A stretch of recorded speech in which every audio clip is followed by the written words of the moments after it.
আসসালামু আলাইকুম। পঞ্চম শ্রেণীর গণিত বই নিয়ে ধারাবাহিকভাবে আলোচনা করছি। তার ধারাবাহিকতা এখন 133 নম্বর পৃষ্ঠাটি নিয়ে তোমাদের সাথে আলোচনা করব। নিজে করি এই টপিকটা আমরা পুরোপুরি নিজেরা করব এবং ভালো করে বোঝার চেষ্টা করব এখানে কি কি আছে সেগুলা। 1 নম্বরে আছে খালি ঘরে সঠিক শব্দ বসায়। এখানের মধ্যে আমরা সঠিক শব্দ বসাবো। সামান্তরিকের ক্ষেত্রফল কীভাবে বের করা হয়, এটা হলো ভূমি গুণ উচ্চতা। ভূমি গুণ উচ্চতা, এখানে হলো উচ্চতা। এরপরে 2 নম্বরে বলা আছে ত্রিভুজের ক্ষেত্রফল কীভাবে বের করা হয়। সেম, ভূমি উচ্চতাকে গুণ করতে হয় এবং 2 দিয়ে কি করতে হয়, ভাগ করতে হয়। উচ্চতা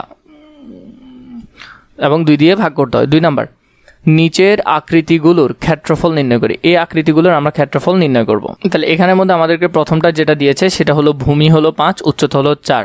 তো 4 5 20, 20কে অর্ধেক করলে 10 বের হবে। সেটা আমরা যদি একটু করি, তাহলে প্রথমটা দেখো, প্রথমটাটা আমরা লিখতে পারি। প্রথম ত্রিভুজের ক্ষেত্রফল 5, উচ্চতা হলো 4।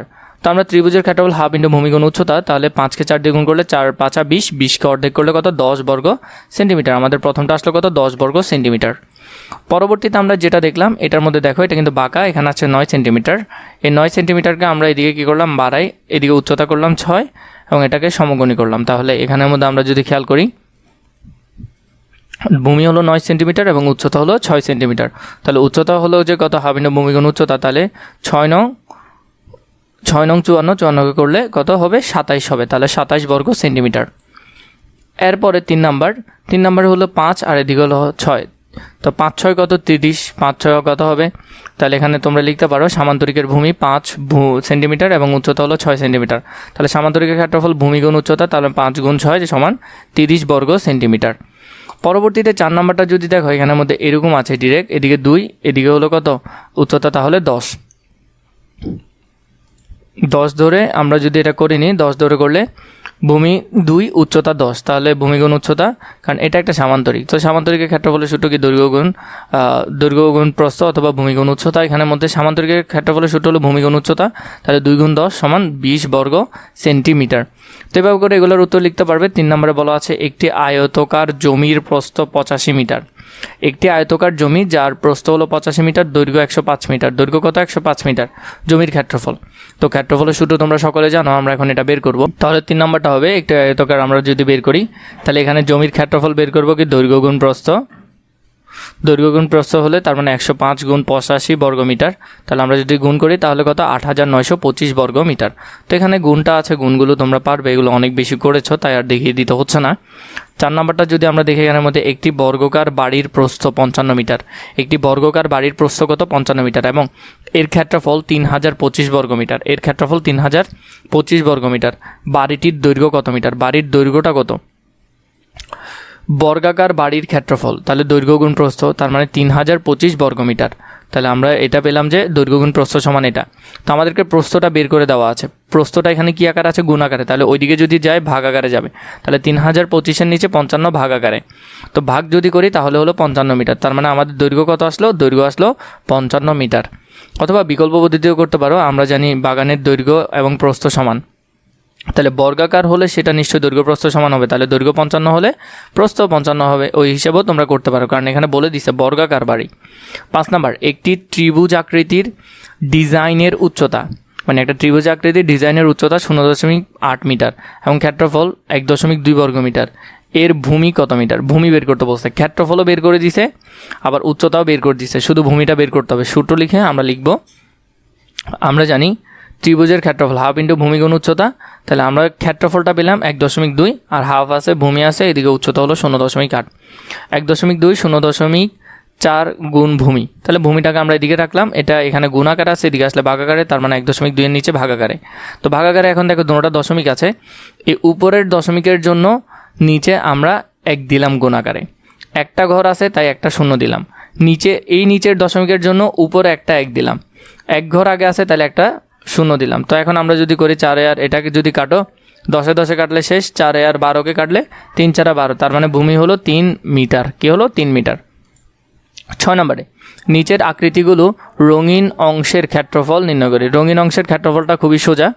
তাহলে রঙিন অংশের ক্ষেত্রফল আমরা কীভাবে বের করতে পারবো? আমরা আগে পুরো আয়তের ক্ষেত্রফল বের করব, এরপর ত্রিভুজের ক্ষেত্রফল বের করবো, একটা থেকে একটা বিয়োগ করলে আমরা মোট যে রঙিন করা অংশ আছে সেটা বের করতে পারবো। চিত্রে ক খ গ আয়তের ক্ষেত্রফলটা যদি আমরা বের করি, আগে আমরা পুরোটার ক্ষেত্রফল বের করব। তাহলে দৈর্ঘ্য গুণ প্রস্থ 9 গুণ 5 সমান 45 বর্গ সেন্টিমিটার, মানে আমরা পুরোটার বের করতেছি। এরপরে আমরা এখান থেকে কী করব, ঘ খ এবং গ এই তিনটা মানে এই ত্রিভুজেরটা বের করবো। তাহলে বিয়োগ করলে তো আমরা পরে পেয়ে যাবো হাবিন্ড ভূমিকোণ উচ্চতা, তাহলে 9 5 নং 45, তার মানে 22.5 রঙিন অংশ বের করব। তাহলে পুরো অংশ থেকে যদি আমরা শুধু 22.5 মানে ত্রিভুজেরটা বাদ করে দিই, তাহলে আর থাকে 22.5 বর্গ সেন্টিমিটার। তাহলে প্রথমটার উত্তর হলো কত? 22.5 বর্গ সেন্টিমিটার, শুধু রঙিন অংশটা। পরেরটা আমরা করব, ক্যালকুলেশন করা যাবে, এগুলো কঠিন না। দেখো এই ত্রিভুজটাকে তুমি একটু সোজা করে চিন্তা করলে এটা অনায়াসে করতে পারবে। যেমন এখানে দেওয়া আছে, তো আমরা আগে পুরোটার ক্ষেত্রফল বের করব। তাহলে ক খ গ মানে পুরো ত্রিভুজের ক্ষেত্রফল বের করলে হাফ ইন্টু ভূমিকোণ উচ্চতা যদি করি, তাহলে 10 গুণ 12, তাহলে 10 12 কত? 120, 2 দিয়ে ভাগ করলে 60 বর্গ সেন্টিমিটার। কত বর্গ সেন্টিমিটার? 60 বর্গ সেন্টিমিটার। এরপরে আমরা যে এই খালি অংশ আছে সেটা বের করবো। এদিকে আছে 5, এদিকে আছে 10। তাহলে গ খ গ এর উচ্চতা, আবিন্ন ভূমিকোণ উচ্চতা 5 10 50, 50কে হাফ করলে কত? 25 বর্গ সেন্টিমিটার। তাহলে রঙিন অংশ কত? 60 থেকে যদি 25 চলে যায় 35 বর্গ সেন্টিমিটার। তাহলে রঙিন অংশটা হবে 35 বর্গ সেন্টিমিটার। পরবর্তীতে আমরা যদি দেখি 7 নম্বরের মধ্যে, নিচের চিত্রের ঘরটির রং করা অংশের সম্পূর্ণ ক্ষেত্রফল নির্ণয় করি। এটা রং করা অংশের সম্পূর্ণ ক্ষেত্রফল, তার মানে আমরা আলাদা করে এটা বের করব, এটা বের করব।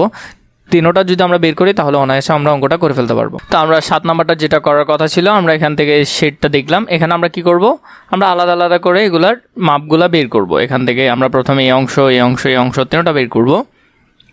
তো প্রথমে ক খ গ গ আমরা এখান থেকে যদি করি, তাহলে আমরা এখান থেকে এগুলো মাপ নিয়ে নিব। ক খ গ গ দিয়ে মাপগুলো নেওয়ার পর আমরা প্রথমের অংশটার দৈর্ঘ্য বের করলাম। যেমন এটা এই সাইড হলো 5, এই সাইড হলো 5, তাহলে দৈর্ঘ্য গুণ দৈর্ঘ্য সমান 5 5 25। তাহলে এই সাইডেরটা আসলো 25। গ ঘ চ ও দৈর্ঘ্য গুণ প্রস্থ মানে 10 গুণ 5, এই সাইডে হলো 5 আর নিচে হলো 10, বা এই সাইডে 5 এই সাইডে 10, তাহলে দৈর্ঘ্য গুণ প্রস্থ যদি দিই তাহলে এটা আসলো কত? 50 বর্গ সেন্টিমিটার। এরপর আমরা উপরের অংশটা মাপবো। উপরের অংশটা হলো কত? হচ্ছে দৈর্ঘ্য গুণ প্রস্থ মানে 10 গুণ 4, 4 10 কত? 40। তো এখন রং করা অংশ সবগুলো আমরা যোগ করবো, 25 50 40, তার মানে 100, তার মানে হলো 115 বর্গ মিটার, তার মানে 115 বর্গ মিটার। এভাবে করে তোমরা এই পৃষ্ঠাটার সমাধান খুবই সুন্দর করে ফেলতে পারো।